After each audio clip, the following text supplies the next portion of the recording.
You make jokes about people in prison in El Salvador. I mean, these things they speak to the heart of Americans and what we see people are going through. It's not a political standpoint to me. We try to see the humanity in people, and it doesn't seem like people on the right side are capable of that. This is what people voted for. We knew very well who Trump was during the first term, where he had the family separation policy, where he was putting children in cages. People voted for that again and again. I'm done pretending that there are people out there who will see this and be outraged by it. The polling numbers just show that's not true. People will say they don't like it, but they showed up of the over nearly 70,000 people in the country right now. Less than 10%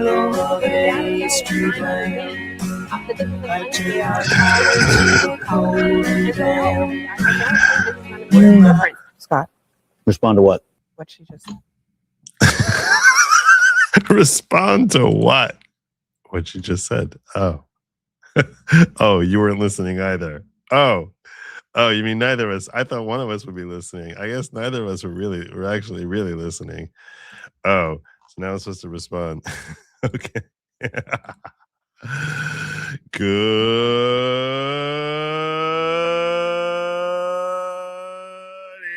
Everybody, welcome to Viewers Discretion. I am your host, Joe Neerman, aka Good Logic. Hope your weekend's been going phenomenally well, better than the San Francisco 49ers, who, as a general rule, we should all be rooting for them to, basically collapse in misery every single time they take the field. So, no offense, Wellesley, who seems to love investing in the San Francisco 49ers. But, yeah, I hope your weekend has been going well. Mine is going very nicely. Thank you very much. I actually have Lady Logic returning from Israel. I'm supposed to be picking her up at 4 in the morning or something. So we're going to have to keep this show short. Keep the show short. She's coming back after she's gone for over a week now. So, yeah, very, very much looking forward to that.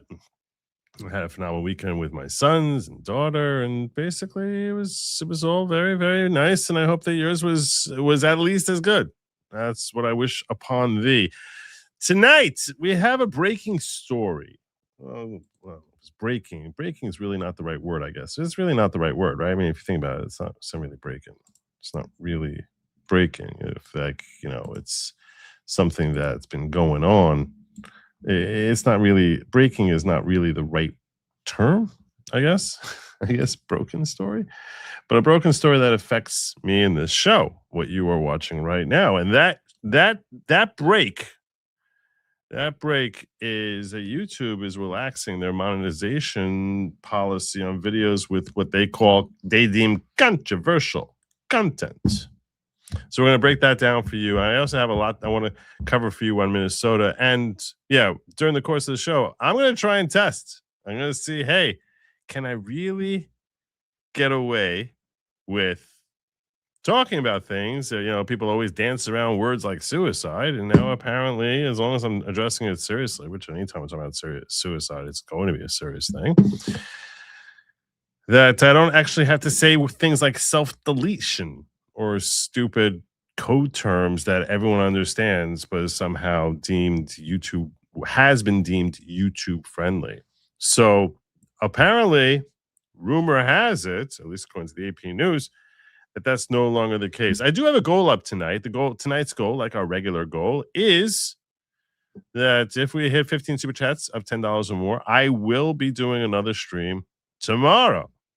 That's right. We're sort of working our way back in towards weekend streaming.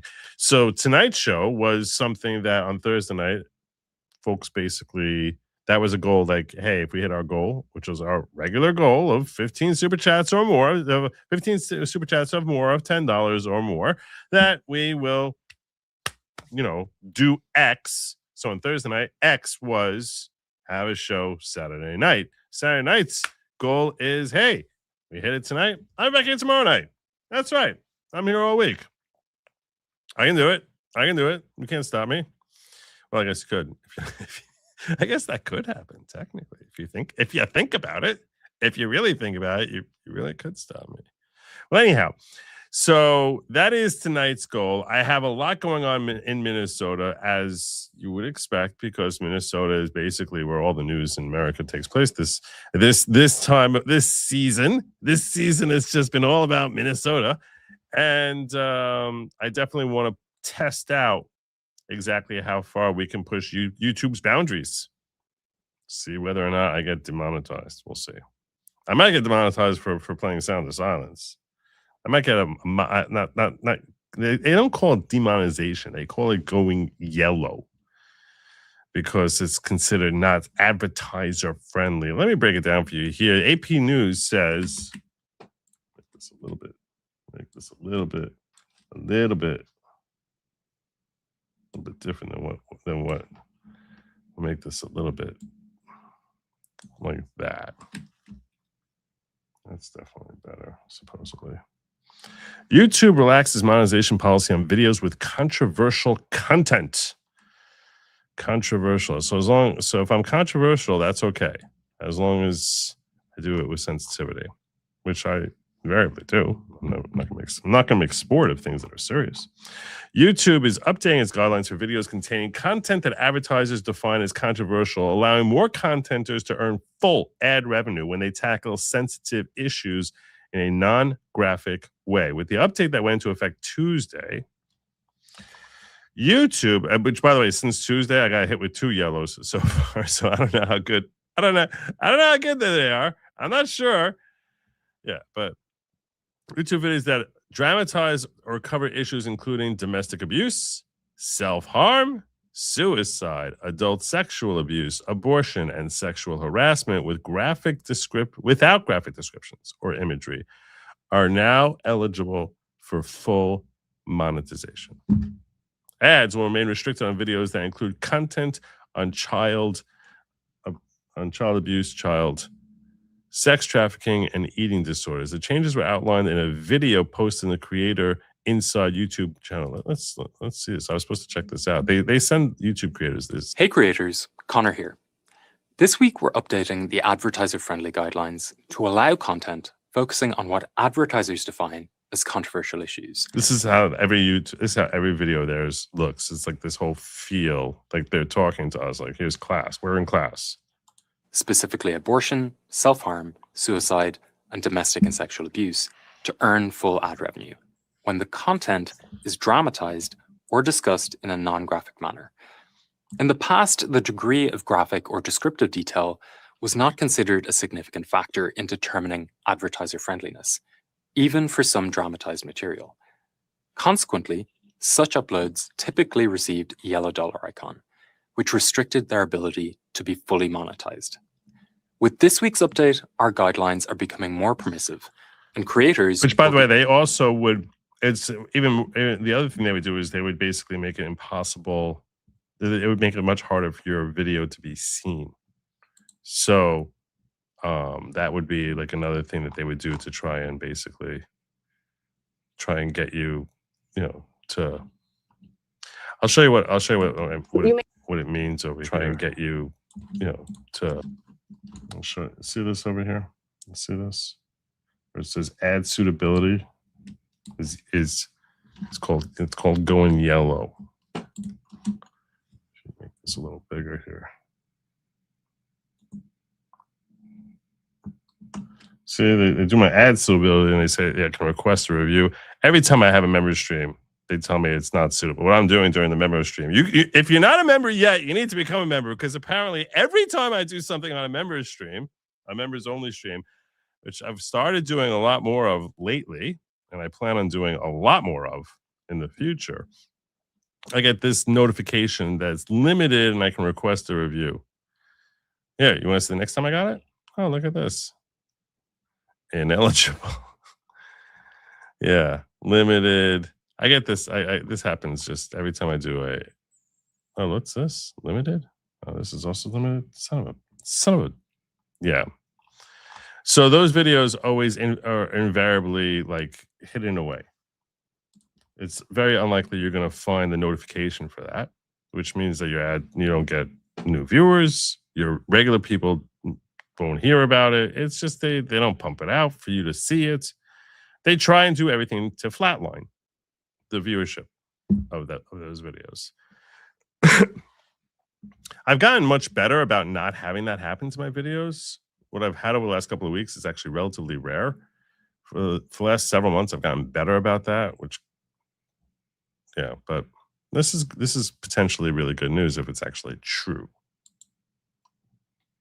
Able to earn more ad revenue. Good news, right? So why are we making this change and why now? Creators have been providing us with feedback around how our guidelines are impacting dramatized and topical content and leading to less ad revenue on those uploads. We want to ensure the creators who are telling sensitive stories or producing dramatized content have the opportunity to earn ad revenue while respecting advertiser choice and industry sentiment. We took a closer look and found our guidelines in this area had become too restrictive. They were animals. They were freaking animals. If you just use the word suicide, you were basically kiboshed. You couldn't say it. If you went on someone's stream and you said that term, all of a sudden everything went yellow on you. And then when you would request a review, they'd be like, no, you were talking about suicide. So what are you thinking? What's going to happen? I'm going to use that word a lot tonight. And ended up demonetizing uploads like dramatized content. This content might reference topics that advertisers find controversial, but are ultimately comfortable running their ads against. For example. And by the way, I will say this, if you're depressed and you're considering that terrible, awful option, you definitely should get counseling. I think it's a terrible loss if anyone takes their own life. Content may be in a fictional context or voiced from personal experiences in passing or in a non-graphic manner. So as long as the content steers clear of very descriptive or graphic scenes or segments, creators can now earn more ad revenue. But what should creators remember?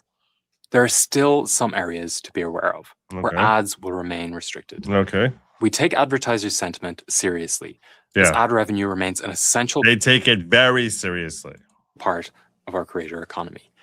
Topics like child abuse, including child sex trafficking and eating disorders, are not included in this update.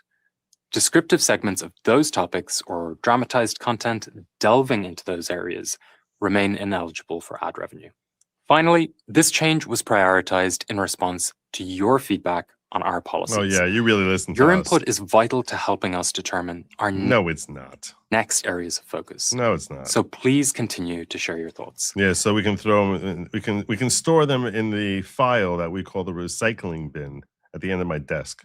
With each update, we get a little smarter in terms of how to land these updates with you. as to how to compact that many of the same feedback that we don't like into a waste paper basket. The creators that need all of this detail to hone your content strategy. My team will be reviewing comments on this video for the next 48 hours to track your feedback and answer your questions. Keep it. Yeah. Well, let's see if it really happens. Let's see if it really happens. So that's the update. So now, are you able to type the word suicide in chat? Does that work?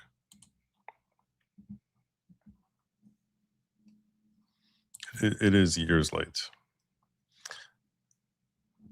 It's true. They act like freedom is a revelation.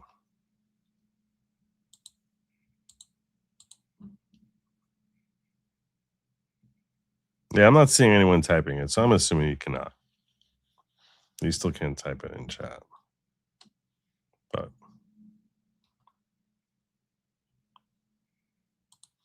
dude, I asked you to email me. I don't know if you did, but I haven't checked since Sabbath, but I checked right before Sabbath to email me your phone number so I can call you about getting you that 150 because there's a whole Venmo mess. So anyway, I was hoping I could sell you the money. But yeah, just so get me your phone number so I can try to work that out with you. All right. Thanks. Goodlogic@gmail.com.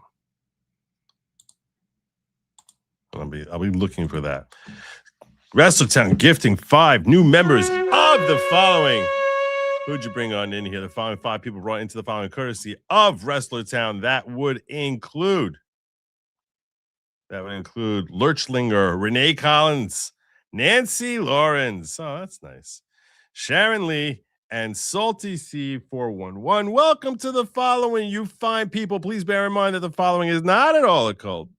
Cults, and I am not very much not at all the leader of the following. So welcome, guys, and thank you. And please, it'd be courteous of you to thank Wrestler Town if you have not yet done so. Hopefully you have. Thanks for your sarcastic sympathy. I'm always gonna hate the 49ers. That's just how it is. I'm always gonna hate them. Send in the 11th Airborne Trump. Let the Mississippi flow with the tears of blue hairs and LARPers. That's the way it should be. I don't believe Connor for a second. Well, we'll see. We'll see what happens to this video. We'll see if let's check if I went yellow already. Did I go yellow already? That happens sometimes that happens often midstream. You're just like, wait, what? Why did it go yellow? That shouldn't have happened.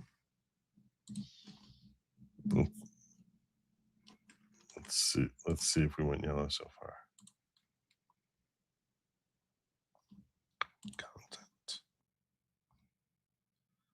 Content.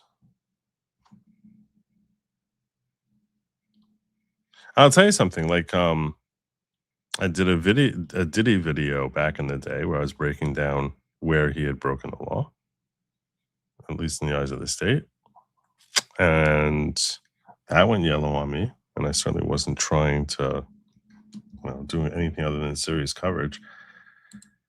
Did we go yellow yet? No. Look at that. Look at that. Still green. Still green. This one I knew would be ineligible because I was basically watching a movie. I was like, there's no way they're going to let that stay. If you tried watching as a members only, you can try watching on locals. It's still good on locals. You can watch it there. But you're not going to be able to see it on YouTube. It's blocked pretty much everywhere. They say it's restricted, but it's partially blocked. It's like partially blocked from like, when they say partially blocked over here, this is when I was watching F. Murray Abraham in the movie Esther and giving you my perspective on it, which was what we did late Thursday night, early Friday morning. And I knew that they were going to basically block that. I had a feeling. I was happy I made it all the way through, actually, on YouTube. So you can still watch it on locals at goodlogic.locals.com. Watch my assessment of that movie, which was pretty well done, honestly. So you don't believe Connor? He doesn't have a very trustworthy voice, does he? He doesn't sound very trustworthy to me. The English person is terming our free speech. Go back to England where free speech has died. I think he's actually Scottish. I was hearing a Scottish accent. That's just my take on it. Anyhow, there's a lot that's happening in Minnesota that I want to break down for you, and then we're going to try seeing how far we can go on with respect to pushing their boundaries. I do expect I'm going to get a notification that I'm sharing revenue because of that Sound of Silence song in the beginning, which is very annoying. It is revenue because it's very, very annoying, but that doesn't change reality.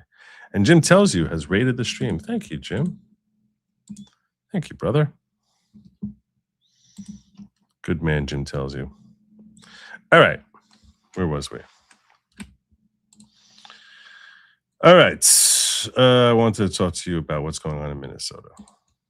So, first there's this. This first thing I'm going to tell you about is Ilhan Omar. I don't know what the deal is here. There's a lot of people on X who are talking about how she must have stolen something because she went from $50,000 or $170,000 a year to being worth $30 million, which on the face of it looks really sketchy. When I first read this story, you'll see here in this headline, they talk about, I heard that she married money. She married someone worth $30 million. But now there's claims supposedly that her husband's net worth went up from $51,000 in 2023 to now more than $30 million. So I don't know. This sounds like I'm skeptical off the bat because this sounds like your classic thing that they would throw at us as MAGA red meat in order to have us screaming, she's a thief, she's a thief. And then all of a sudden we find out that someone gifted her $30 million. I'm not saying that she didn't steal it. I'm just saying this sounds almost too good to be true. But so I'm cautious. But here's the report. Let me give you the perfect example. How about Minnesota Congresswoman Ilhan Omar? In February of this year, she shot down claims that she's actually a millionaire. She wrote, "My salary is $174,000 before taxes. I don't have stock or own a home, and I'm still paying off my student debt. So if you're going to lie on something that is public, maybe try checking my financial statements, and you will see I barely have thousands, let alone millions." Well, people have checked the public Financial records are that's easily glummed. records now. Because all you have to do is just own a company which has a lot of money. You know, that doesn't, it's not in her name. Elon Musk doesn't have stuff in his own name. I'm sure he may have, you know, he might have 100 million in his name, but by his standard as to what he actually is worth, it's like nothing. Ilhan Omar apparently has a net worth upwards of $30 million, somewhere between $60 and $30 million. And get this, it's because of companies run and owned by her husband, who in 2023 had a net worth of $51,000. In 1 year, that $51,000 grew from $6 to $30 million. 3,500% growth in 1 year. What a good communist. It's always equality for you, elitism for those in power. So what do you guys think? Do you guys think she stole the money? She gifted the money? What do you there's a reasonable explanation for this? I'm curious what your thoughts are. I'm a little nervous. I'm a little nervous to go out there making the claim that she's because I think she's a sneaky little. I think she's crooked as all get out. I'm not saying that she's the last person I would ever think is working with integrity. I'm simply saying there is an explanation here beyond obvious fraud. I think is likely the case, but do you think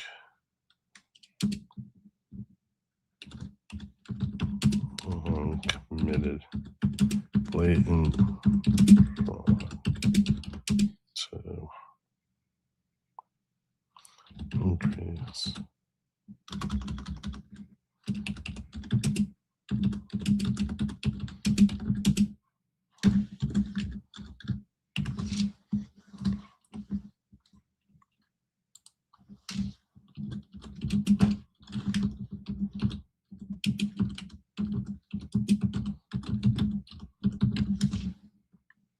I'm gonna have yes, not, and then I have not blatant honey shenanigans. Hubby shenanigans, meaning that her husband's involved in things. Other illicit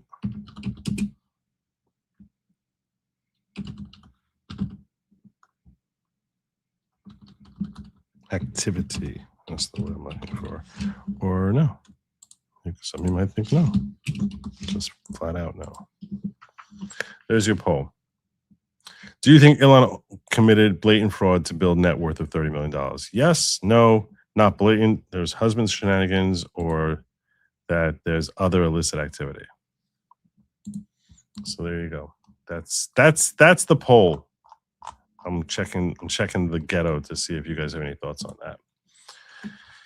I do think there's going to be an investigation into her, but there is not yet one into her as of right now. However, there are two people who cannot make the same claim.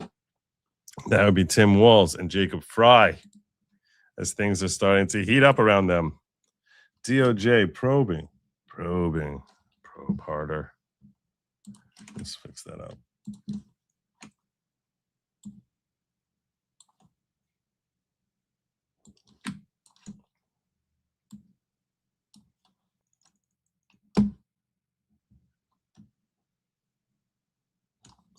You think it's kickback from your Somali pirate friends and backers. It's the rules of the game. Feed those that feed you.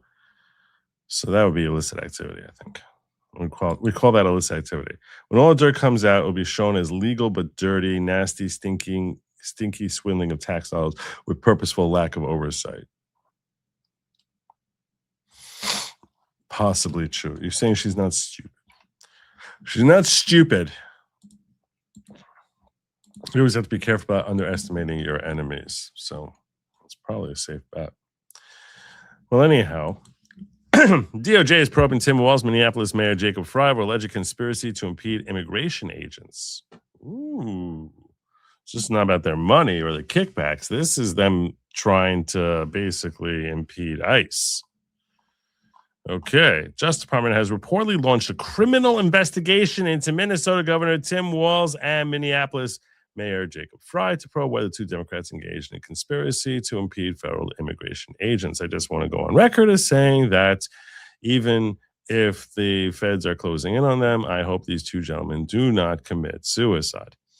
The investigation is in its early stages and appears to stem from statements made by Walz and Frey denouncing the nearly 3,000 federal law enforcement agents deployed to Minneapolis area in recent weeks. Quote, when the governor or the mayor threaten our officers, when the mayor suggests that he's encouraging citizens to call 911, when they see ICE officers, that's a very close to a federal crime. Is it though? But is it? He's saying it's close. Deputy Attorney General Todd Blanche, who's a smart attorney. He is the Assistant Attorney General. He's a very smart attorney. He served as Trump's counsel in defense of those New York criminal actions. When they threaten our officers, it's close to a federal crime. Is that? But is it though? But is it really? Okay. All right. Meanwhile, AG Pam Bondi posted a reminder to all of Minnesota: no one is above the law. You're going to do something about it. Okay. Walz accused Trump administration of weaponizing the Justice Department in response to the reports. I'm going to tell you right now, I am full in on going after Pam Bondi at this point. We're about to hit the 1-year anniversary of the Trump administration. And seriously, I'm done on Pam Bondi. I'm done with her. I'm done making excuses. I'm done saying give her time. No, I'm done on Pam Bondi. I'm out. I'm out on Pam Bondi. I was never 2 feet in on Pam Bondi. I wanted her to do well at her confirmation hearings, but I was always a little nervous about her from the get-go. You never heard me enthusiastically supporting Pam Bondi. And I said, let's give her time. Let's give her time. Let's give her time.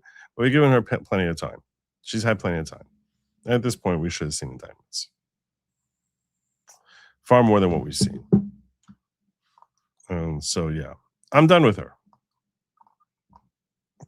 Walz accused Trump administration of weaponizing the Justice Department in response to the reports. Of course, he did.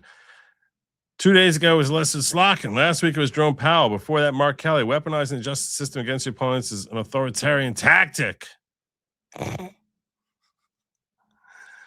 Okay. The only person not being investigated for the shooting of Renee Good is a federal agent who shot her, he added, referring last week's fatal shooting of 37-year-old woman by an Immigration and Customs Enforcement agent, because he's just trying to do everything he can to gin up anger. That's all he cares about. All he cares about. Frey described, because he doesn't give a the slightest damn about the people who get hurt, including his own supporters. Frey described the reports of an investigation as, quote, an obvious attempt to intimidate. I will not be intimidated unless I'm in front of a crowd of my own people where I'm going to act like a cuck loser marching back and forth when they ask me to bend the knee. My focus remains where it's always been, keeping our city safe. If your focus was keeping your city safe, you would tell people, hey, maybe stop trying to harass the federal agents carrying guns. If you actually gave the slightest damn about keeping your own city safe, maybe that's a way to go. Stop harassing the federal agents who are carrying guns, because that is not likely to, if you play chicken with them, it's not likely to end well for you. See, that's just one thing right there. Boom. You do that. You could do that. Stop playing chicken with federal agents. I don't know. America depends on leaders that use integrity. He's such scum, this guy. And the rule of law is the guidepost for governance. Neither our city nor our country will succumb to this fear. We stand rock solid. Justice Department did not immediately respond to post request for comment. Okay, so we got this whole federal inquiry into them. Are we ever going to see the results of that? We see results of any of your work, Pam Bondi? I'm so tired of her. I'm so tired.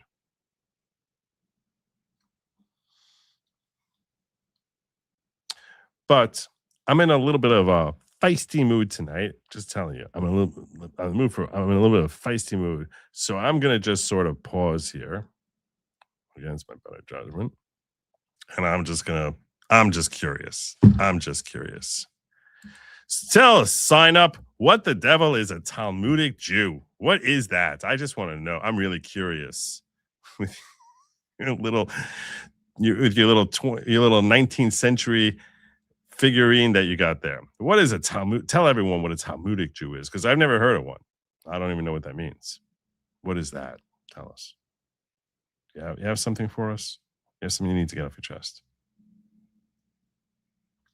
Anything? Is that Tesla?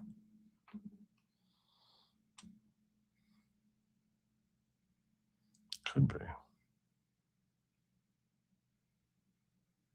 Nothing there. Okay. Talmudic Jews. What the hell is that? It's like they just make up terms. Here's CNN. All complaining about Trump going after Walz and Fry. Person familiar tells me that Minnesota Governor Tim Walz and the Minneapolis Mayor Jacob Fry are both being investigated by the Justice Department.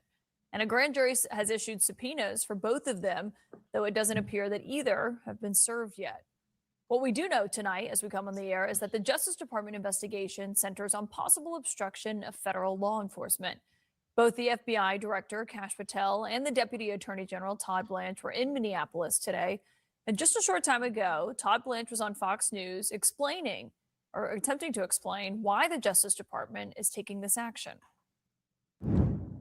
When the governor or the mayor threaten our officers, when the mayor suggests that he's encouraging citizens to call 911 when they see ICE officers, that is encouraging citizens to call 911. is very close to a federal crime. Person familiar. That's a little. Which federal crime, Todd? Which one? Someone enlighten me. What federal crime? Because I'm struggling. Look, there's a lot of federal crimes out there, and many of which I've never heard of. What federal crime is that?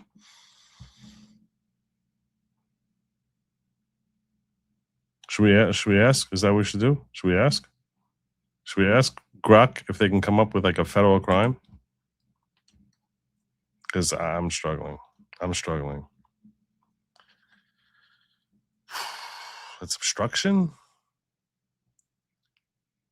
That's the only thing I can think about top of my head.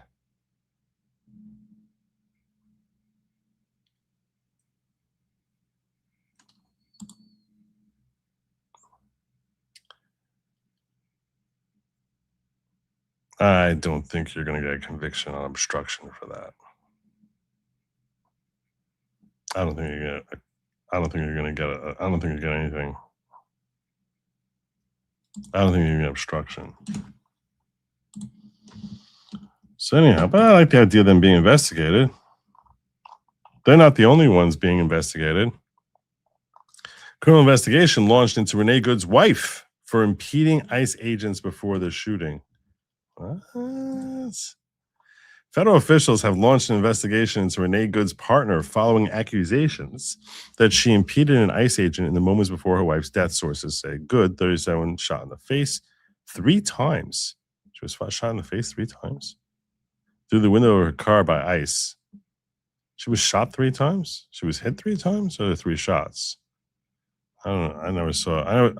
Have you guys seen any reports saying that she was shot 3 times? Did he hit her with all 3? According to insiders familiar with the investigation, speaking to NBC News, the Justice Department is now moving forward with an investigation into Good's grieving widow, Rebecca. Is she grieving? Is she really grieving? Or is she like raking it in? Because I know she's raking it in. Or someone's raking it in. We're not really sure who's raking it in. When I checked like a week ago, like the money raised for her was $1 million. I'd be shocked if it wasn't over 3 or 4 right now. The reported action against Good's wife comes days after at least 6 federal prosecutors resigned in protest about ordering to investigate Rebecca. Donald Trump previously described the couple as professional agitators, and Homeland Security Secretary Kristi Noem referred to Good's actions as domestic terrorism, which it was. Trying to run over an ICE agent is domestic terrorism.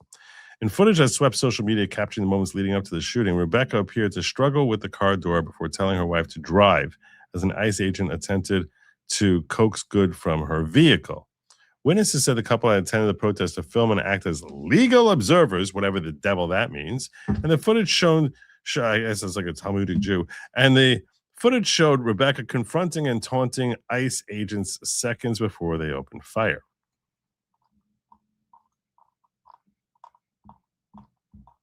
Good's lawyer told NBC News there has been no contact from the FBI or federal agents indicating Rebecca Good is the subject of investigation. Minnesota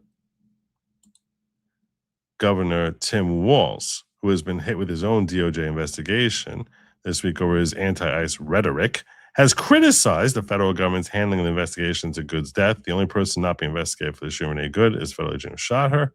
What investigation is necessary? Like, what? See, I don't even understand what to investigate where he was standing. Like, what do you need? There's not. You see the video. Like, you don't even need to have an investigation. He was talking about having an investigation. Like, I don't even know what are you going to start digging into, like, what his into like what brand of underwear the dude's wearing? Like, who cares? 6 federal prosecutors previously resigned after they were ordered by the U.S. Attorney Office in Minnesota to look into Rebecca Good. And I'm going to tell you this. I'm not crazy about the idea of investigating this woman. I don't think it's, I don't see what good can come out of it.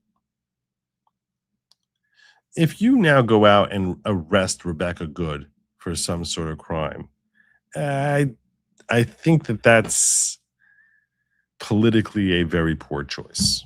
I think it's a politically poor choice. I don't see how that's a wise move. I'm just saying, politically. So the whole investigation into the wife just seems foolish.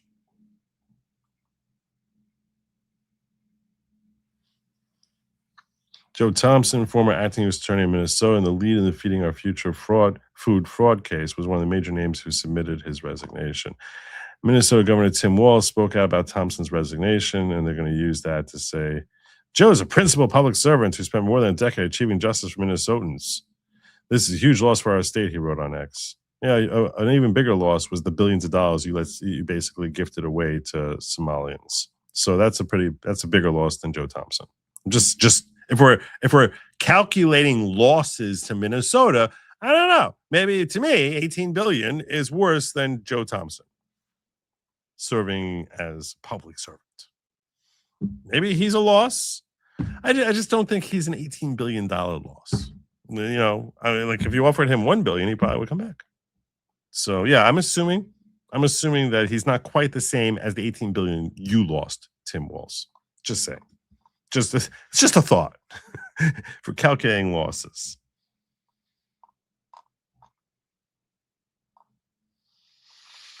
So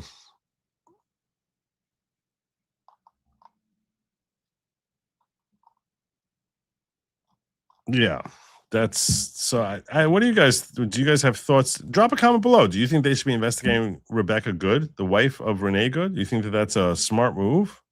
Am I missing something? Are you gonna arrest this woman for hounding ICE? Like, what are you gonna do? What are you? You're gonna try and charge her with being, reckless and leading to the death of her wife, whatever that means. I guess legal wife.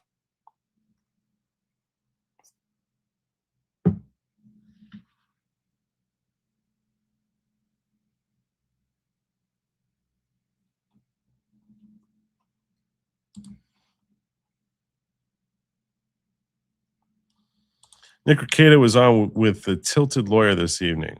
They said EMT report says shot 2 times in the chest, once in the forearm, not shot in the face. See, that makes much more sense to me. That makes much more sense to me. NT report.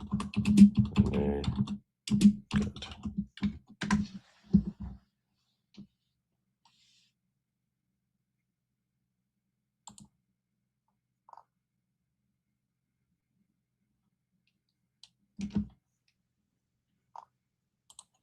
Walls can coach the 49ers or the Packers before prison.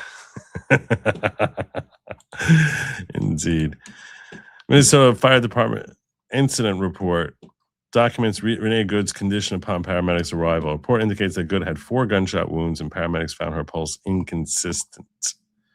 Renee Good was found with gunshot wounds to the chest, arm, and head.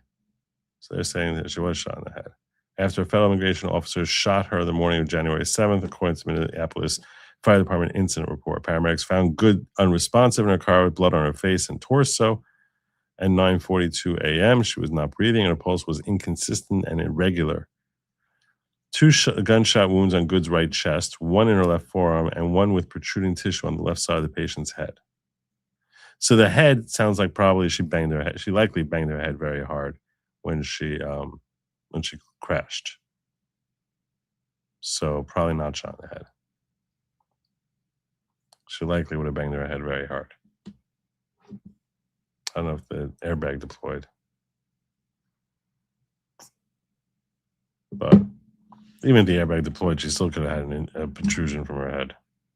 It's like she kept ramming into that car with her foot on the gas. So, yeah, it sounds likely that 3 gunshot wounds were to the chest and arm, which at least is less of a bloody image that presents. So I guess that's a good thing. We should spend a little time talking about the madness going on in Minnesota. So there is a supposedly racist. I don't know anything about Jake Lang, and maybe probably some of you are more familiar with him. They're calling him a racist, which doesn't mean anything, because that's what they're going to call. They would call me a racist, and I know I'm not a racist. So I don't know anything about Jake Lang. Perhaps some of you do. But they're calling him a conservative podcaster. Let's assume that's probably true. Because if he was not a conservative podcaster, they never would be admitting he was a racist. If he was a liberal podcaster, he would certainly be a racist and they would never admit it. So I'm going to assume he is actually a conservative individual. But if any of you heard of him, you can weigh in. So he apparently had a rough go of it today in Minnesota because he's been identified as being conservative. He's just a little out there. He's down with Islam. He doesn't believe they can cohabitate Christianity. Okay. That's him! That's him! Is that him? Is that him? Yes! Open the door!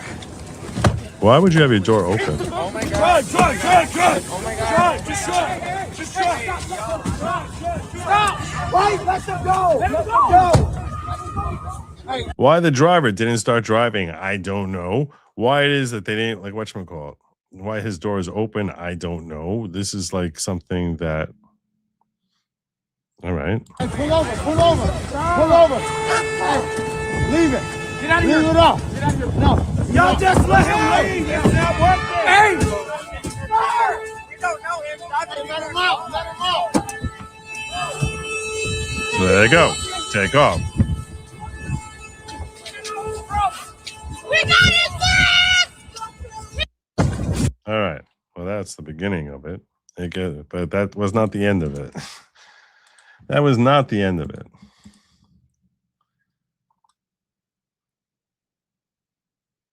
Because after being chased by the anti-ICE crowd, apparently they caught up to him.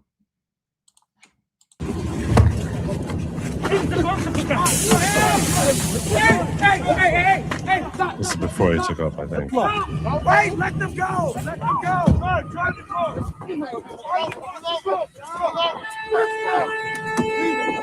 Leave it up. woman driver. No, y'all just let him leave. It's not working. Hey, stop! Hey, let him out. Let him out. All right, so that was the other angle of that. Like I said, he had a rough day. Is this a different one? Yeah, this is him later. Oh, I'm sorry. No, this is a different thing. We'll save this one for later. Let's save that one for later. This was him later.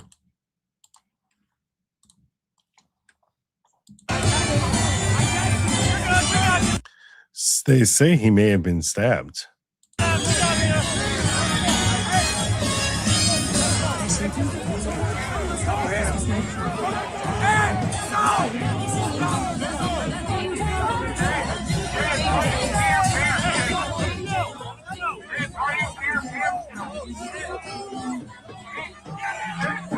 That doesn't look like he's going in a good direction.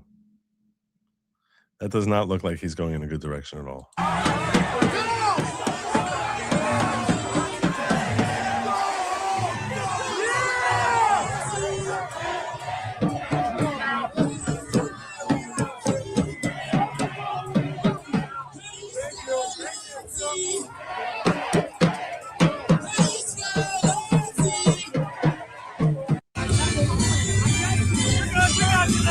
Well, I'm glad he wasn't killed.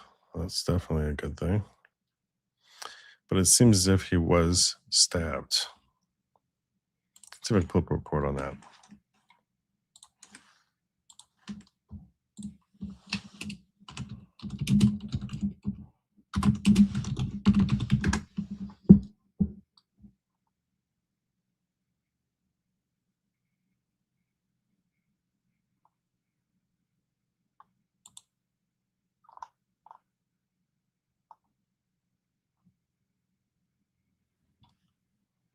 All right, this is what I got here. This is the first thing, which obviously, NBC is a very reliable news source. They're very, very credible. Trump planned to march downtown. And right in front of Minneapolis getting heated. I'm 100% on board with ICE in every way. Law enforcement on high alert as a conservative influencer and January 6th defendant who was pardoned by President Trump planned to march downtown. And right in front of the Minneapolis City Hall, you see that conservative pre-planned protest, but you have anti-ICE protesters surrounding them, trying to drown out that message. The latest round of demonstrations after the fatal shooting death of Renee Good by ICE officer Jonathan Ross. Two people familiar with the investigation into that shooting now telling NBC News federal officials are investigating Good's partner Becca to determine whether she may have impeded that officer before he opened fire. In a statement, her lawyer says there has been no contact from the FBI or federal officials. I really want to find out about Jake Lang, though. Right-wing provocateur who was pardoned for charges tied to January 6th attack on a U.S. Capitol said he was stabbed during a pro-ICE rally outside Minneapolis City Hall on Saturday. I just got stabbed today in Minnesota, Jake Lang said in a post on X. Did he actually videotape it? Is there a video of this?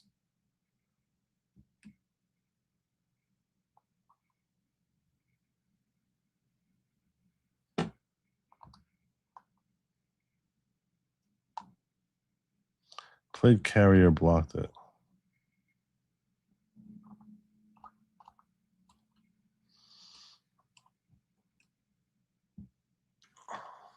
All right. Lang is a 30-year-old conservative influencer who served 4 years in jail for alleged crimes, was hosting an anti-immigration demonstration with a small group of ICE supporters when hundreds of counter-protesters converged on the scene, which this is just outrageous, but you have no police force in Minneapolis that are actually going to mess with these anti-ICE people. Those demonstrators and a group of reporters surrounded Lang and his associates, backing him into a recessed window along the City Hall building. Counter-protesters could also be seen hurling water balloons at Lang, leaving him soaked in water in the freezing cold. They also threw snowballs at other pro-ICE protesters, seeking them as temperatures dropped towards 0 degrees Fahrenheit. Please stop, Lang repeated to one protester who appeared to be grabbing his legs. Chera Folk, a spokesperson for the Minneapolis Police Department, said in a statement that it was, quote, aware of social media accounts of him being assaulted, but that a police report had not been filed. MPD encourages anyone who's experienced assaultive behavior to report the incident as soon as possible, provide as much detail as they can, including the date, time, and location of the incident, the description of any suspects, and the nature and extent of any injuries sustained. Yeah, they're all over it. They're all over it. The heated confrontation comes as pressure continues to build in the Twin Cities following the killing of Renee Nicole Good this month by an Immigration and Customs Enforcement officer. Quote, these Minnesota National Guardsmen live, work, and serve in our state because Tim Walz mobilized the National Guard. And he said the Minnesota National Guardsmen live, work, and serve in our state and are focused on protecting life, preserving property, and ensuring Minnesotans can safely exercise their First Amendment rights, which is all he cares about, is that they should be able to protest. Lang had promised to burn a Quran at the planned demonstration, but did not appear to do so. His group blasted music, including the song Ice Ice Baby. However, Lang, who's from New York and running for U.S. Senate seat in Florida, vacated by Secretary of State Marco Rubio, struggled to be heard over counter-protesters.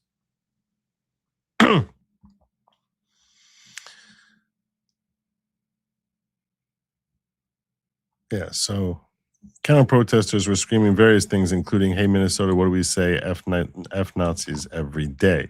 Gary, a pro-ICE demonstrator who did not want his last name published, said he came out Sunday's March Against Minnesota Fraud rally motivated by anger over fraud scandals that have drawn renewed scrutiny in Minnesota, including a high-profile investigation focused in social service programs involving a number of individuals of Somali descent.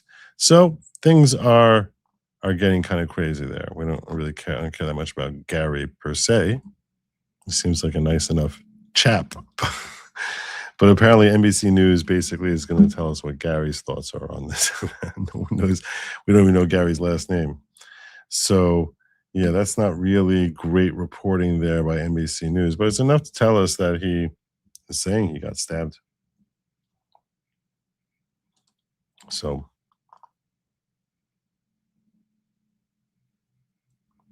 Wolves can push 49ers or the Packers before president. 49ers are out coaching no longer needed. This is true. They don't need any more coaching this year. So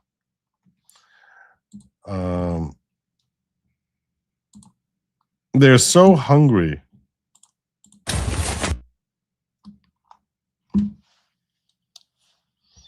They're searching for people they can beat up. These anti-ICE protesters. This is them searching, thinking we think we found someone who's not on our side. Let's go beat the hell out of him.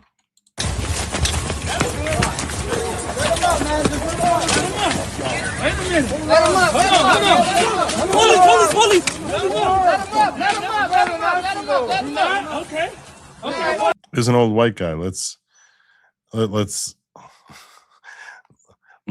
beat him up. Here's a white guy who looks like he's not a virgin. Let's beat him up. Get up.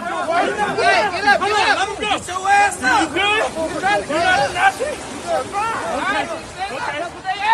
That's all they asked. Watch out. He's one of us. Okay. Oh. He's one of us. Oh. Okay, good. Oh, okay. You all right, dude? Phew. He's on our side politically. We don't have to beat him up. You all right? He's one of us. How do we know? How we know? I was with him earlier. Why you get ran out earlier? I don't know. He's one of us. I'm with them. Trust me. There's wonderful people on there.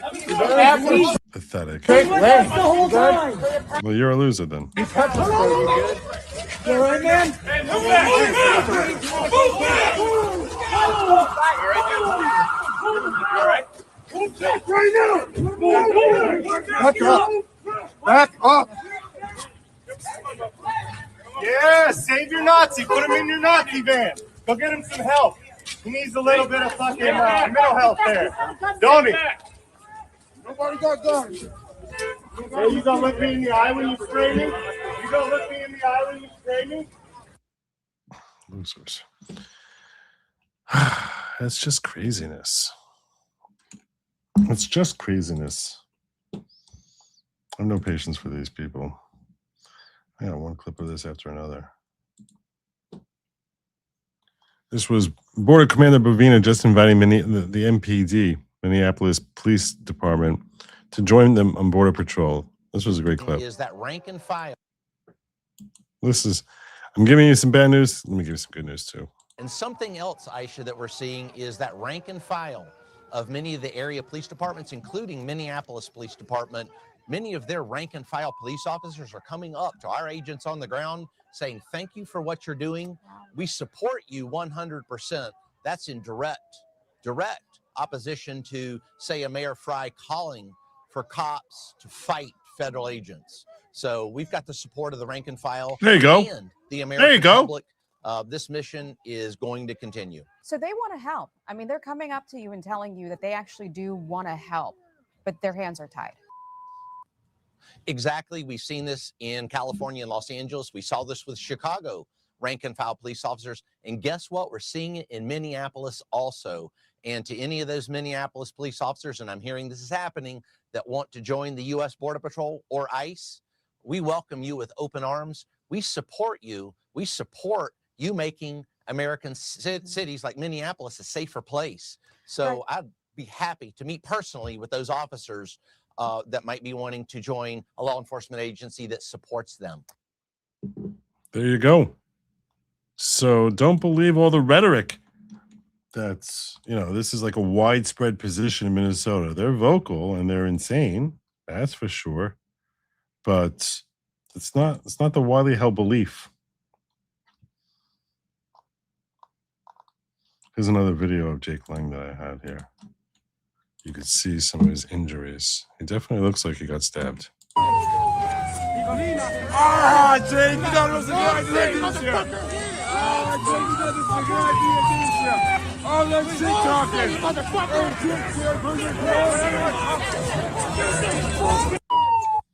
So he definitely looks like he got stabbed. Which...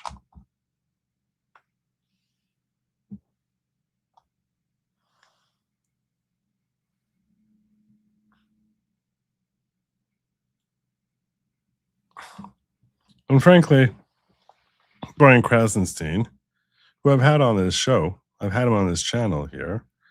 This type of rhetoric is pretty reckless. The white supremacist Jake Lang, I don't know, he's a white supremacist.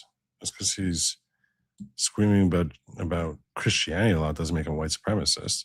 Tried to have an anti-Muslim march in Minneapolis and got like 7 people to join. I saw him earlier and told him you're asking for trouble. Then it appears he got mobbed and injured. I'm against violence, but whenever someone says but, it's basically I have to say this part. But what I really mean, but when you're a hateful bigot who spreads hate in public, I guess this is what happens. Stay peaceful, please. This is basically giving his blessing. I'm against violence, but I'm against violence, but I guess this is what happens.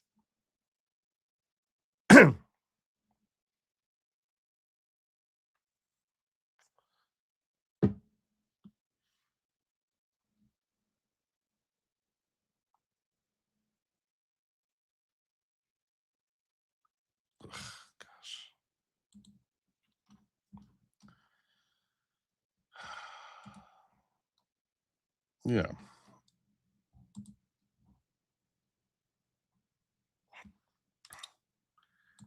Meanwhile, ICE is being restricted, according to by a court order, in a way that I think actually makes the way they report it makes legal sense.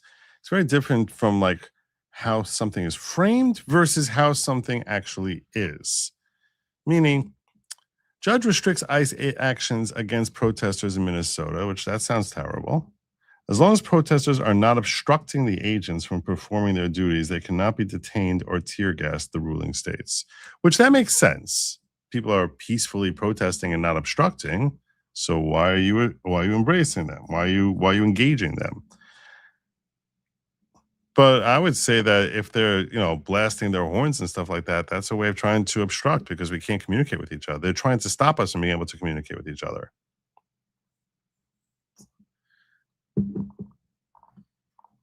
A federal judge in Minnesota on Friday ruled that federal immigration agents can't detain or use non-lethal munitions and crowd dispersal tools on protesters who aren't obstructing authorities, including when these people are observing the agents. The decision handed down by U.S. District Judge Kate Menendez stems from a lawsuit brought last month by 6 local activists. These individuals, backed by the American Civil Liberties Union of Minnesota, said that the DHS personnel infringed on the First Amendment rights while the individuals were observing federal agents performing their duties. It's one thing if they're observing. It's another thing if they're trying to bullhorn so that they can't communicate with each other. After the ruling, or standing in their way. After the ruling, Tricia McLaughlin, DHS Assistant Secretary of Public Affairs, issued a statement saying her agency was taking appropriate and constitutional measures to uphold the rule of law and protect our officers and the public from dangerous rioters. She said people have assaulted officers, vandalized their vehicles and federal property, and attempted to impede officers from doing their work. Quote, "We remind the public that rioting is dangerous. Obstructing law enforcement is a federal crime, and assaulting law enforcement is a felony. Under the new mandate, agents are barred from detaining drivers of their passengers unless they're obstructing or interfering with agents." Well, of course they're interfering if they're standing in the way of a car. Judges said trailing vehicles at a safe distance does not inherently warrant a traffic stop. Safely following agents, quote, "an appropriate distance does not by itself create reasonable suspicion to justify a vehicle stop." Well, what's an appropriate distance? Menendez added that agents must have reasonable suspicion supported by solid evidence of a crime or active disruption to officer duties. Peaceful assembly and oversight without direct meddling fall outside permissible reasons for intervention. Yeah, that's all technically true, but do we actually see that in practice? Or do we see more that they stand in the way, they try to mob the car, they try to block cars in? That's what we've been seeing. Now, granted, that's what's going to make a video. You're not likely to see protesters who are protesting peacefully because there's not much to report. So it's really unclear which perspective of what the majority of them are doing is accurate. But I do think they should be prosecuting these people who are in the way. That's the only way you'll get this to end. Protesters and federal agents have clashed during enforcement operations. Blah, blah, blah. Attorneys for the federal side argue that agents operate under established guidelines to uphold immigration laws and ensure personal safety.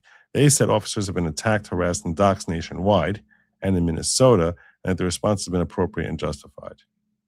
And they'll just keep doing it if it's appropriate and justified, right? I mean, then there's nothing wrong. So this is a report which. This is an order which is very hard to understand what this really means because there's so much subjectivity built into the order.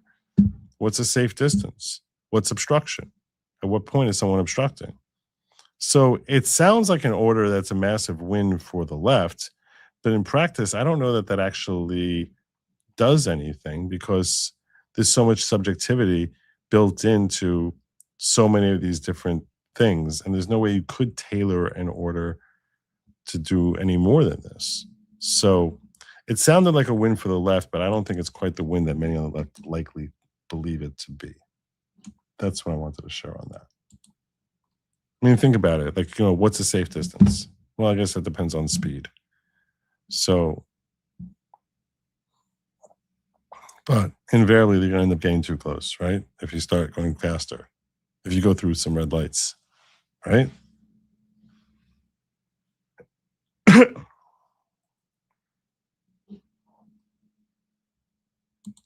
No, whistles that are, when they're blowing whistles that are designed to stop them from being able to communicate with each other. So in that case, that's obstructing them. It's very simple.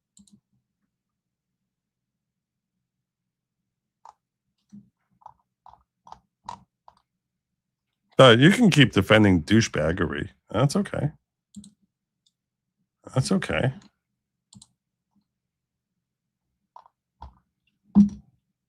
Like this right here. Speaking of douchebaggery, in a moment of FAFO. Get out of your car and do it now. Get on the ground. Get on the ground right now. Or you're going to get tased. Get on the ground right now. You're going to get tased. You don't get the... Very patient. She sounds like a drunk driver. You don't get the fuck out of me. Turn around. I would assume she's drunk. Get on the ground. Do it now. Oh, she's going down now. Oh, she's going down now. Thud.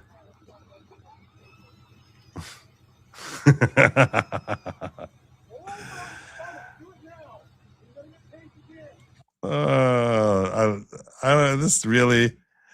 Down goes Karen. Down goes Karen. That was funny. I want to see that Get again. on your car, do it now. Get on the ground. Get on the ground right now. Or you're gonna get tased. Get on the ground right now. You're gonna get tased. You don't get the fuck out of me. Turn around. Turn around. Get on the ground. Do it now.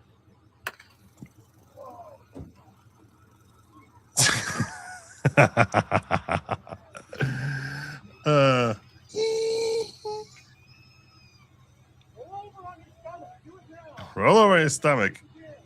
I'll tease you again. I want to see that. I was observing from 1 foot in front of the officer, ICE officer, while my 3 comrades were observing from 1 foot behind them and each side of him. Yeah, I know. That's essentially what's happening. That's essentially what's happening. Timber. I knew you all would appreciate that. They're all doing that. That was the FAFO of the day. So I had to share that with you. But this is what it's like for actual patriots. We don't care what race he is, what color he is. All the white folk are going to become, all of a sudden, they just forget about skin color. He's the audacity to be wearing a freedom hoodie. You're not going to. Take it off and you are hurt. Take it off. Get off this butt. Take it off. He gave you a chance. There you go. I got you. You're good. Get your ass up out of here. Drop it. Drop it. I gave you a chance.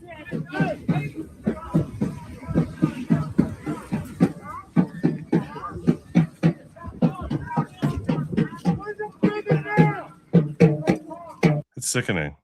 It's sickening. It's really sickening.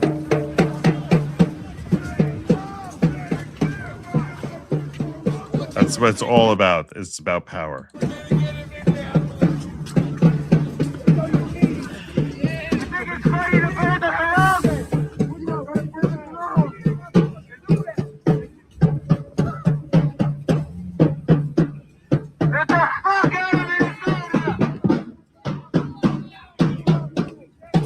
Same.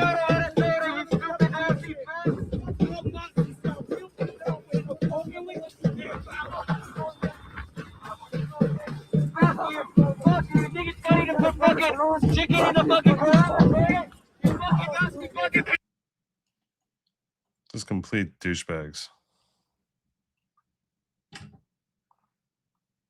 Yeah. Yeah. So there you go. There you go. Unbelievable.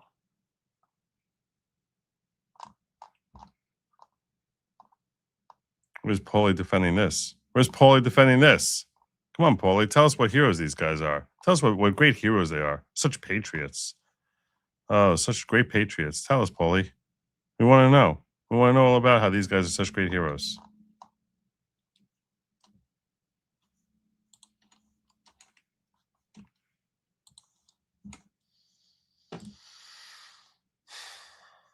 So that's the state of Minnesota today.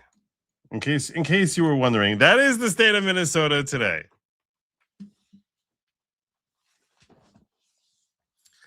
All right. There's one other thing I wanted to sort of touch in with you on, but I don't know how to blend it in nicely. I don't know how to blend it in nicely, other than just, you want to see the guy who's the ultimate suck up to power? This guy who's the ultimate suck up to power? This scumbag. Michael Cohen says he was coerced by Letitia James and Alvin Bragg to turn on Trump. This dude was a liar before, when he was on Trump's side. He was a liar when he was against Trump. He's a liar. This guy will say anything to suck up to power. Anything. Anything at all. Ex-legal fixer Michael Cohen Friday accused New York Attorney General Letitia James and Manhattan District Attorney Alvin Bragg of forcing him to testify against his former client Donald Trump as part of his civil fraud and hush money cases against the now sitting president. Quote, I felt compelled and coerced to deliver what they were seeking, Cohen wrote in his Substack post. He's such a cuck loser, this jackass. Letitia James and Alvin Bragg may not share the same office political calendar, but they share the same playbook. Cohen took to the independent journalist platform to reveal his thoughts about participating in the legal proceedings as Trump seeks to have his appeal to overturn Bragg's conviction heard by federal appeals court.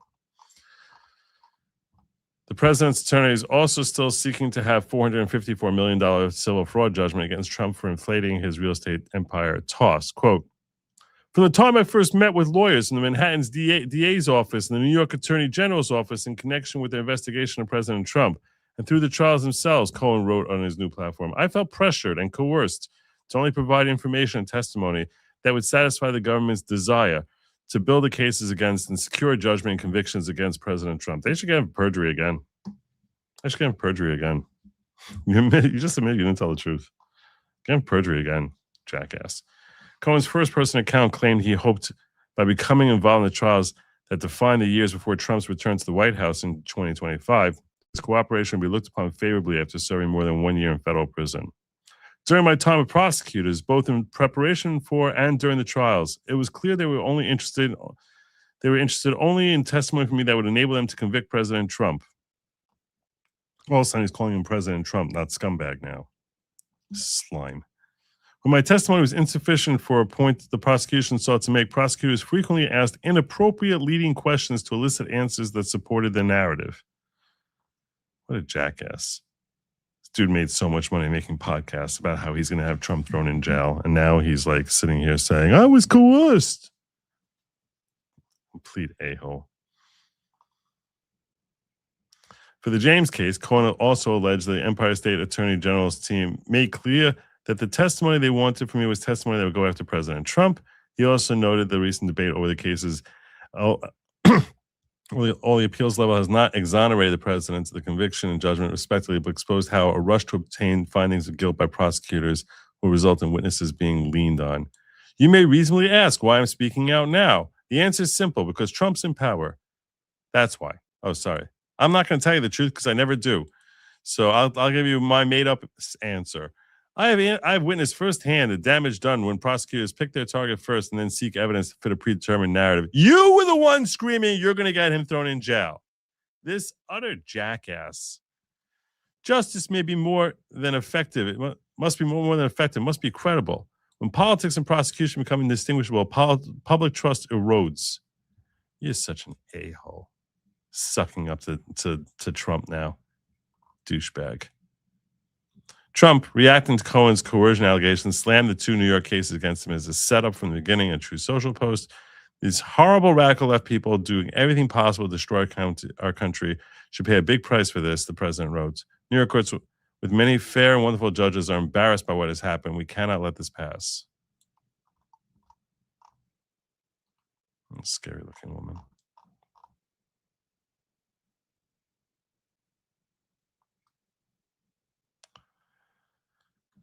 Anyhow.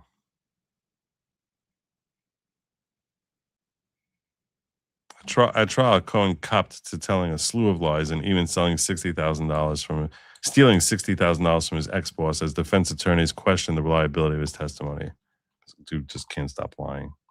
Every time, nothing this guy says has any credibility at all.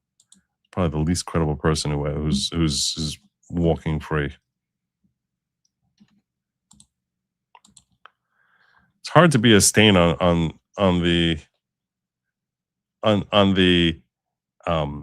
collective industry of attorneys, but somehow he found a way. Somehow he found a way.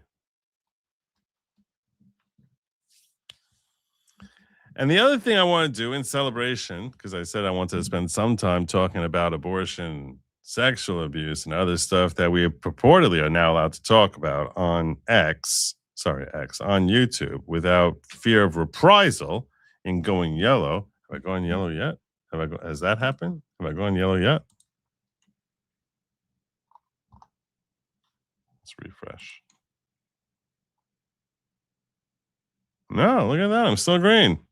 I'm still in the green. Look at me over here. Still in the green. Look at that. Beautiful. All right. Well,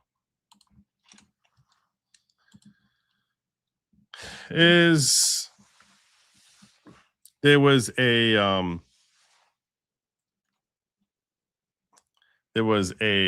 debate that was shared recently by a couple of women about abortion that I thought you and I can watch together, and so I'll give you my feedback as to how they did.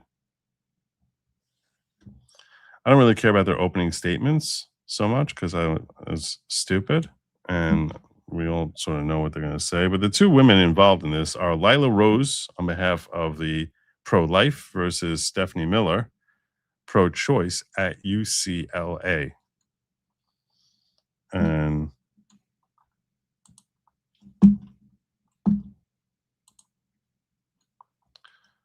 you can see the 60-year-old woman in a micro mini. Let me start by saying, fight on for old SE, our men fight on for victory. Who's with? No. I thought that would be such a winner. She's supposed to be a comedian. Listen, here's the thing. When I went to USC, we were good at football. Now we suck. Oh, yeah, because in the opening statement, she went first, Lila Rose. This is the pro-life woman. I have very little confidence in her skills in debate. And Lila Rose, I don't know who she is. And this is Stephanie Miller. I don't know who she is either. I just what I did was I basically went to YouTube and I looked for abortion and I found this debate, which was 2 days ago. And I was like, all right, this seems like something I can cover. This seems like something I'd be curious to hear. I agree with you. I don't like the term pro-choice either.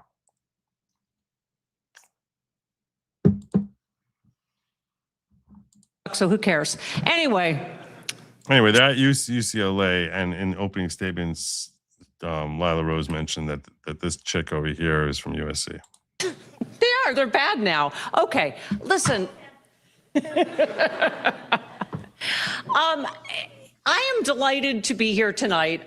Lila seems lovely. I've never met her before, but I am here to talk about the right wing, the Republican Party today, saying they are pro-life when they are pro-shooting a young mother in the face in Minneapolis. Oh my God. Already starting with the lies. All right, let's get past your stupid Renee Good idiocy. Young mother. Oh, she's such a dedicated mother. I'm going to tell you something. I got to say this. Popping a kid out of your legs, much like inserting your fluid into a woman, that does not make you a mother or a father. In technical sense, it does. It doesn't make you a mother or father. That you can stand behind that banner of, oh, this is a mother. Oh, this is a father. You technically are a mother or father in the biological sense of the terms. And I understand that this is the side of these are the folks who basically are claiming that having two X chromosomes doesn't make you a woman. So if that doesn't make you a woman, you cannot take a position that we're going to ignore biology when it comes to what gender someone is, and then come on stage and start making a claim that, well, this is someone we need to herald as a mother because they pop someone out of their womb. That doesn't make someone a mother. Now, I don't know what type of mother she was, other than the fact that she was obviously a dedicated activist, and it seems as if she was willing to sacrifice her being a mother for her child in favor of her activism, just purely based on the actions she took a week and a half ago. So, yeah, standing on this soapbox of they shooting mothers is asinine. Chairman of the Republican Party. He was a Republican congressman for 14 years from Buffalo, New York, where I'm from. My dad and Goldwater would not recognize this party today. Oh, shut up. No one recognized your stupid Democratic Party. There was no such thing as what they are today. The retardedness that they are. Okay, I can't. Let's get past your opening statements here. Yes, I can. We'll move past that. We want the government to control women's bodies. So the only person I want to control my body is Gavin Newsom, and I'm gay. So listen. When a comedian is the only one laughing at her own jokes, it tells you that she's a female comedian. You guys are a tough crowd. Anyway, I am delighted to be here with Lila. She seems like a lovely person. I hope we can go back to a post-Trump era where we can debate issues and not say and flip the finger to an auto worker like the president of the United States just did yesterday. That's not who we are. Oh, shut up. As Americans, we should be able to debate and disagree. He has made us our worst possible selves. He is a criminal. He belongs in prison. I hope that we can have a respectful debate after this person and this poison is. You're the ones who act like lunatics because of him. You act like lunatics because of him. And we saw the idiocy from Kamala. The word salad nonsense didn't turn us into lunatics. It's out of our system politically. All right.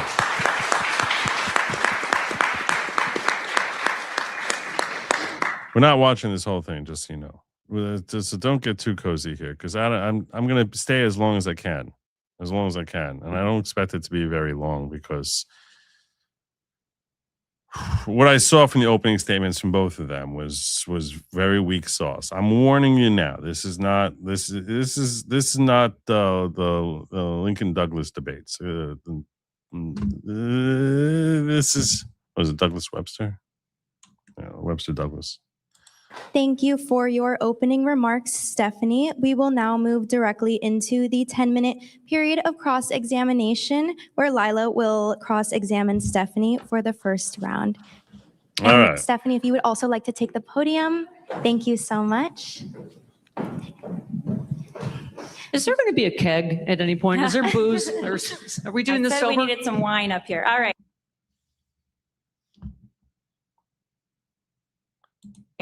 So Stephanie, I have a question for you first to start. Yes. You had a lot of comments about the Republican Party, President Trump, et cetera. And I'm just going to say, listen, let's say we agreed theoretically on everything politically, right? Do you think taking the life of a child in the womb is pro-life?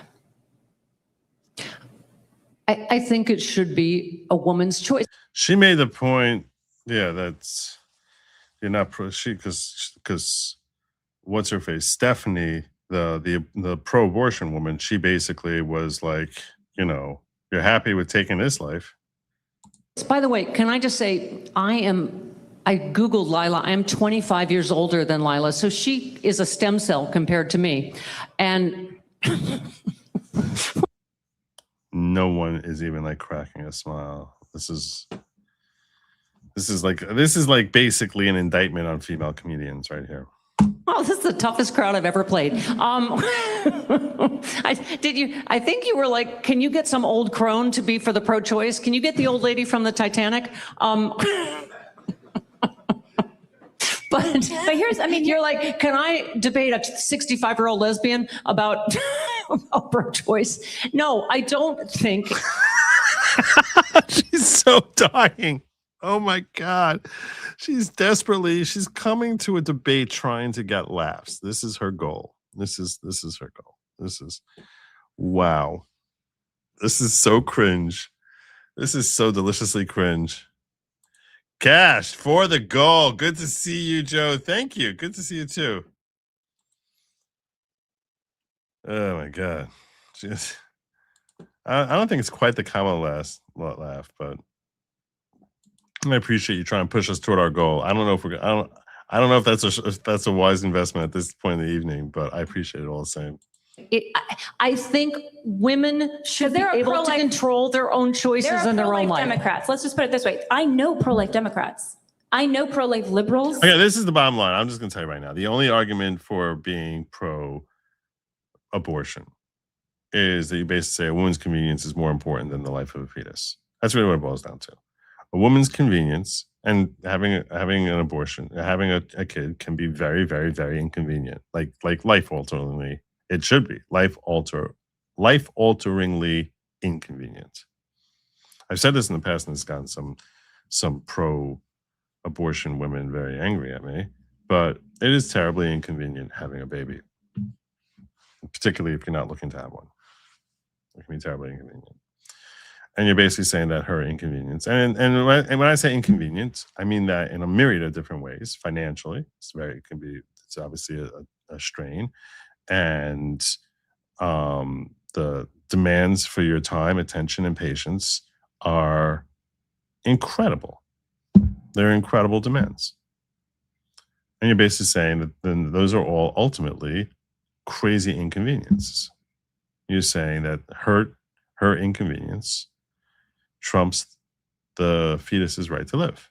That's all. It's really what it boils down to. Thank you so much. Hit the like and subscribe, everyone. There's a good man. Me and this one over here. With the best producer. Indeed. Indeed. Thank you so much. I know it's true. Everyone want to be here. Have some more. Thank you. I'm actually right now sitting on this pile of coins, which has like a little back to it, but it's like basically it's not that comfortable to sit on, but it is a big fat pile of coins that because I don't like having cash. I like to hear the cling of the coins.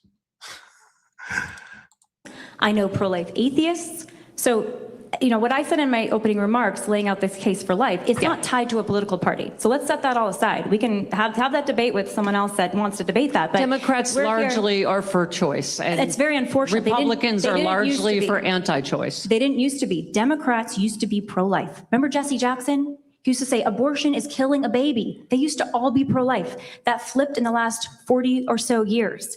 So it's a big tragedy in my view, because Democrats used to be for the little guy. Now they're saying, let's kill the little guy and give all your money to Planned Parenthood, who kills hundreds of thousands of little guys every year. So my question for you is, if you knew with certainty, Stephanie, that there was a living human child in the womb, would you still support the right to kill that child through abortion? I don't believe, I believe. Well, if you had to view abortions like N.Y. Reno did, that trauma is with me for the rest of my life. Anyone pro-choice, I can explain why we should not do this ever. Yeah, it's horrific. It's really horrific. Spud says her comedy is so bad that she pays you for the two drink minimum just to see her show. It is. I don't believe it's a child. I think that there, again, we can. It's what is it? It's not human. Doesn't have a face.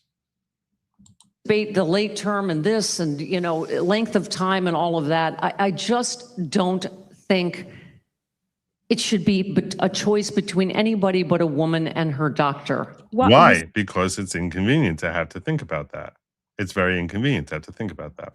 So again, if you don't believe in abortion, don't have one. If you don't believe in gay marriage, don't marry someone of your own sex. Okay, what if I don't believe in children being abused?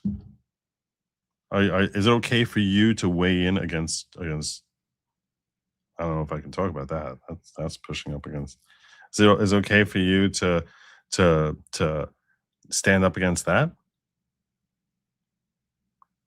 So if you can stand up against child abuse, why can't you stand up against this? Same thing. On a more extreme level, right?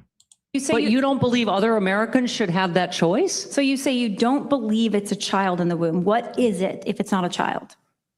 I think depending on what point it's at, it's cells. What kind of cells? Your cells. You're a clump of cells. Whoa, can someone just abort you? Obviously not. You're a clump of cells. It's the stupidest thing in the world. What kind of cells?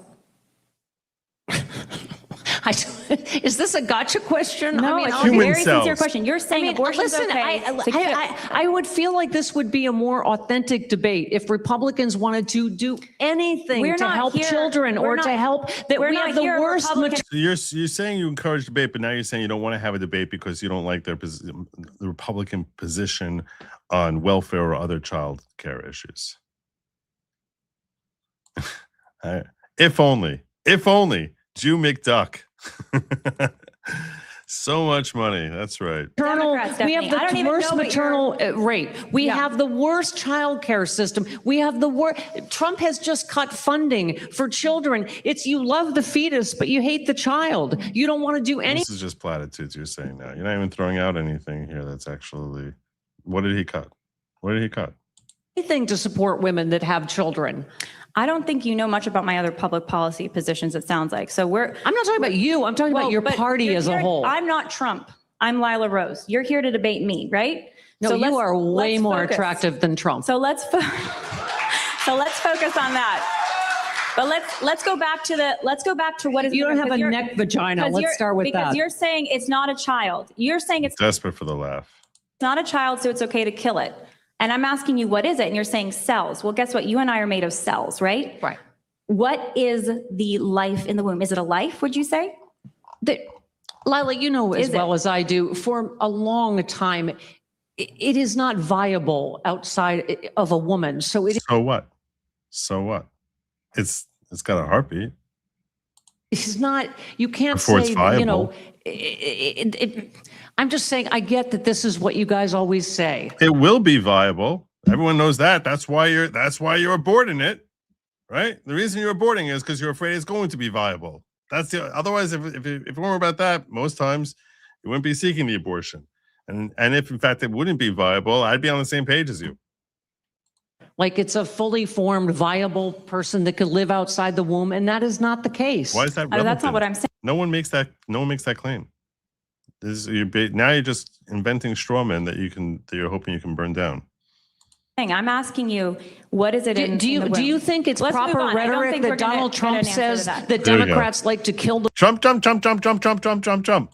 baby after it's born? Does that happen anywhere? Yes, in California it does. Does infanticide happen anywhere? Yes, it does. It does. The situations where infanticide happens is if there's a botched abortion, it comes out and the baby's still alive, that they're allowed to still kill it. So yes, it does happen. Except maybe in the Epstein files, and I think Trump was behind that. Let me if we ever let's release ask them. a different question then. Is a human See, Lila's not attacking her on that. It does happen. She's not informed, Lila Rose. less valuable because they are less developed or because they are dependent or small? Does that make them less valuable? I don't believe that it's a human being. If they're not a human being, believe what are if it is they? not viable outside the woman's womb, the woman should have the choice over her. So anyone who's on life support, you could just kill them. That's up to you. Even if we know that they're going to be healed 6 months from now, but you can kill them now because they're not viable. They're not viable on their own. These are obvious arguments that Her own you should just be shooting her down. This stupid empty claims from this wine box mom, and then you just shoot this down, Lila. Come on. body. She's not like a If host a woman organism. is pregnant with a male unborn child, does the woman have a penis? I'm sorry, say that one more If time. the woman is pregnant with a male unborn child, does the woman have male DNA and eventually does the woman have a penis? Okay. Now You said it's the body. You just I'm said it's confused her body. also. She She's can do with it pregnant what with a she wants. male fetus. Yes. Does who have a penis? I'm The sorry. baby, I'm sorry, I'm a lesbian. When someone says penis, I just stop listening. Is the but baby in the womb the woman's body? She's waiting for one joke of hers to land. She's waiting for one joke that she keeps leaning in. Ha ha ha! I'm a lesbian. Ha ha ha! I'm an old lesbian. Ha ha ha! That's not funny. It's not working for you guys. I don't think so. Right? I'm so wait, what are you asking? If Is the baby in the child is womb- male as opposed to female, what? You're saying that the baby in the woman's body is her body.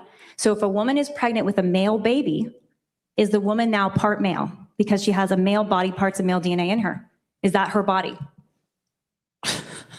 No, right? You can just say no. I'm completely, UCLA must teach better science than USC because I don't really know what the I'm talking about. I have to be honest. Well, I don't really know what you're. If you don't acknowledge that human life begins before birth, then I can see. I don't think human life begins at I mean, when does human life begin? Does it begin when the male has an orgasm? Is that what you guys think? When does human life begin in your view? Okay. Listen, we can have philosophical debates all day long. No, you don't want to have philosophical debates. That's exactly what you're trying to have here. She's trying to have a philosophical debate. Just answer the question.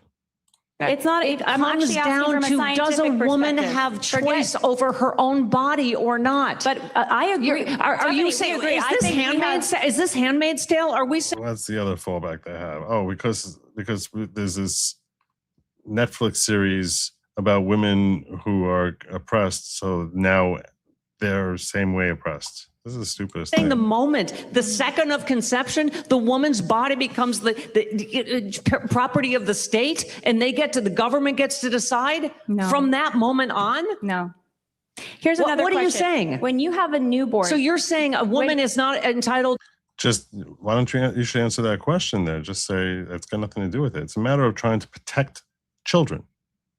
The same way you would protect a 4-year-old who, if the mother was giving the 4-year-old crack, you would protect the 4-year-old. Or the 4-year-old, God forbid, was being beaten or in other ways abused, you would protect that child. So why do not I have an interest in my next door neighbor who's going to kill this fetus? But Lila's not making that argument. To an abortion. When you'll ask me, because you'll have cross-sex here in just a moment. Okay. When a woman has a newborn baby, a newborn that's totally dependent on her, should she have the right to take the life of that newborn baby? Of course not. That's infanticide. Why? Why shouldn't she? Because it is viable outside her body. Why is viability define your value and your human rights? Because it is viable outside the woman's body. Why? Before Why that, does that it is define part your of the human rights? woman's body, and it should therefore be her choice. Why does viability define your human rights? Your ability to breathe and live outside of the womb. So why does that define what your is human rights? Do you think the second of conception that the government should take over is? Now you're trying to go the opposite extreme.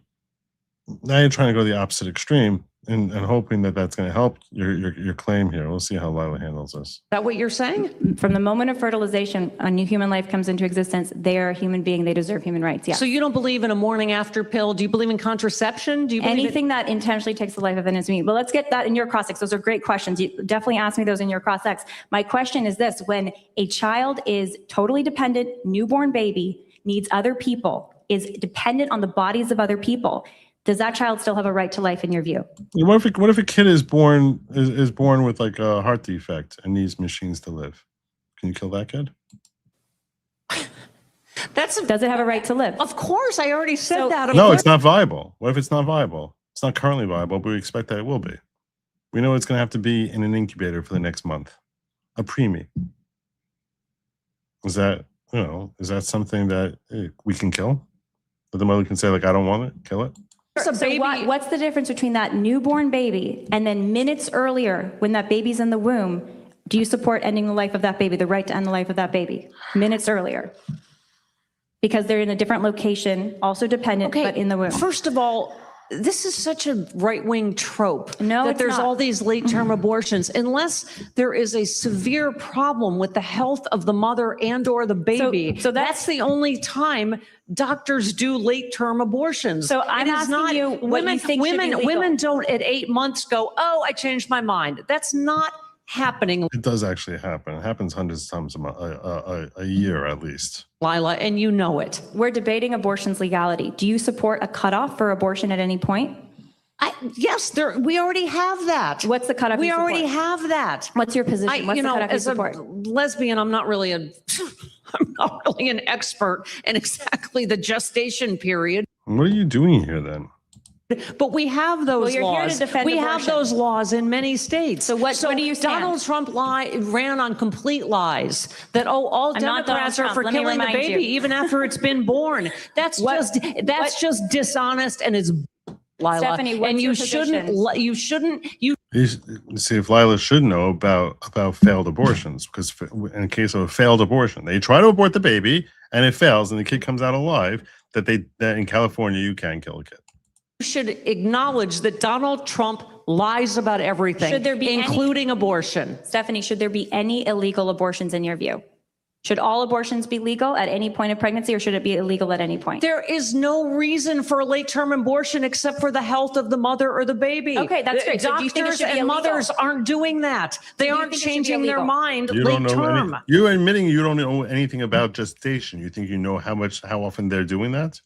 It is because there are do you feel like a teenager in sepsis that should be forced to give birth? I mean, this is what's happening in America. Let's ask this question. Do you think it is ever acceptable to intentionally? That happens far less frequently than late-term than infanticide. Far less frequently. Kill an innocent human life? Of course not. Okay. Well, I mean, you got a lot of shit to defend from the Trump administration. Then, if you don't think it's not okay here to to defend kill the Trump an administration. innocent human What life, about do you if in think their Renee room? Good was a domestic terrorist? Yes. Do you think she should have been You can ask me extinguished? that in your. I think that he acted reasonably. And her If you like. 6-year-old Thank and you, her guys. 2 That's other all the time children, we have. do you think they should have been orphaned? Yes, because she tried killing him. Are we moving to? Thank you, guys. That's all the time we have. Oh, thank God. Now we're going to move into Stephanie's 10-minute period to cross-examine Lila on her. This will obviously be a blistering cross-examination. I have a lot of confidence in Stephanie. I've got no questions. Where's the wine? There you go. You had questions. You can keep going. I'm kidding. You had questions. No, I'm kidding. No, I mean, honestly, Lila, you I'm not here to seem like a defend- decent human. I do not know. This is what they call debate at UCLA. This is what they call debate at UCLA.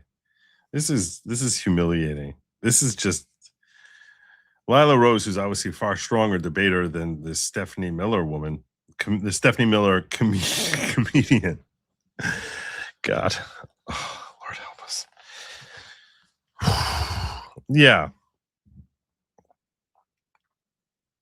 but let's hear her questions. How anyone that is for life can defend anything that this Trump administration has done. How do you stand Trump. there and say I'm pro-life and I am a GOP, I am a Trump voter? Okay, I don't. Just to be clear, Stephanie, the resolution we both agreed on tonight is not whether or not you should vote for Trump. You should be GOP. But you anything can't like that. The divorce it resolution- from each other. The resolution, you should and you can actually, because if all you see when you think about this issue is politics, that's a problem. I think Democrats and Republicans or independents should ask themselves the question, should abortion be legal? I'm or asking illegal? you what's And that's happened the to your question- party. Why is my father's running mate, Barry Goldwater? Barry Goldwater's daughter co-founded Planned Parenthood. Barry Goldwater was very pro-choice. He wants to see a lot of dead black babies.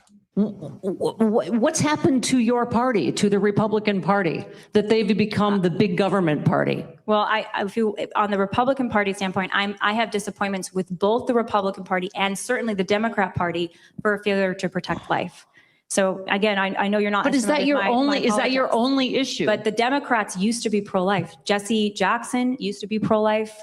Okay. That was a standard thing. They weren't that big deal. They weren't really. She's misportraying that. There was never a period that they were like, unless you go back to Margaret Sanger. Now you're mentioning one person. I'm mentioning an entire party that has become pro-death. Most Democrats. This is like the weakest argument that Lila has here. Although, frankly, I didn't like her cross-examination very much. Were pro-life back in the day. Back in, you said you're older than I am. Okay, I gotta say, back in the day, UCLA, the I don't understand how anybody your age is anti-choice. I honestly just don't. So you basically don't have an argument. You're just saying you don't understand. So she just told you, you're killing a human. I know you're defending some sort of old version. I don't even know what to say. I'm telling you, I come from a very Republican family, and they were not for big government. They were not for telling women what to do. That's not big government. It's not about government telling. It's not big government to say we don't want you killing children. That's not big government. Do with their bodies or who you can marry. If you're pregnant with twins, right? are those twins, one boy and one girl, let's say, do you now have 3 bodies? I'm just curious. Do you see that as the woman has 3 bodies now?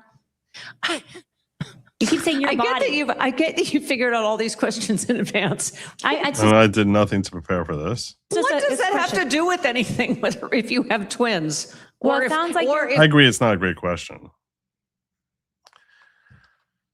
I'm getting frustrated with this weak level of attack on this nothing opponent. if your male baby has a penis, it sounds like your position is abortion is totally fine. Let me correct me if I'm wrong. It sounds like your position, Stephanie, is abortion's totally fine. Nobody is pro-abortion, Lila. Nobody wants to have an abortion. That's not true. It should. I showed a video on here of a woman who had a birthday cake with candles that she blew out, which said, "Congratulations, it's abortion," or "It's aborted," or something like that. So yeah, that's not true at all. Be the woman's choice. Nobody's like, woohoo, I'm having an abortion. Why? Really? It is. What about that Chelsea woman? What's her name? Chelsea Handler or whatever, who proudly was saying that she had 3 abortions and wish she had more. A woman's choice. And by the way, the only answer to why you're having an abortion should be none of your business. Wrong. Yeah, see, exactly. So the inconvenience of the woman is all that matters. And to hell with other human life. Anyhow, I'm tired of her. I'm tired of both of them, frankly. All right.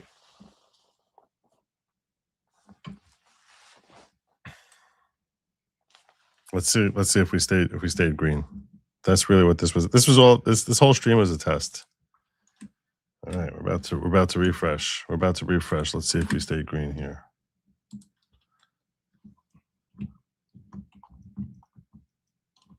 We stay green. Right here. Viewer discretion live. Let's see. Are we green? Look at that. So I guess I can say abortion now. That's a nice little change. It is like arguing with Paulie. Well done, Heisenberg. Well spun there. All right. I think I'm going to land my plane here. I think it's time for me to land my plane. We're gonna wrap it up over here. I thank you all for joining me. Alas, we did not make our goal tonight. I may still stream tomorrow. Could happen. We don't know. The best way for you to find that out is if you go to goodlogic.locals.com, goodlogic.locals.com, and make sure you like here, subscribe, hit the bell, all that good stuff. Weigh in here as to the effectiveness of those 2 debaters or anything else we covered here. I'd love to check your comments and your feedback. Hit that like. But yeah, stay away from the lab meat because it was meant for they, them. It was never meant for you. And do not eat the bugs. Don't do it. Do not. Seriously. Don't. Good night, everyone. Godspeed.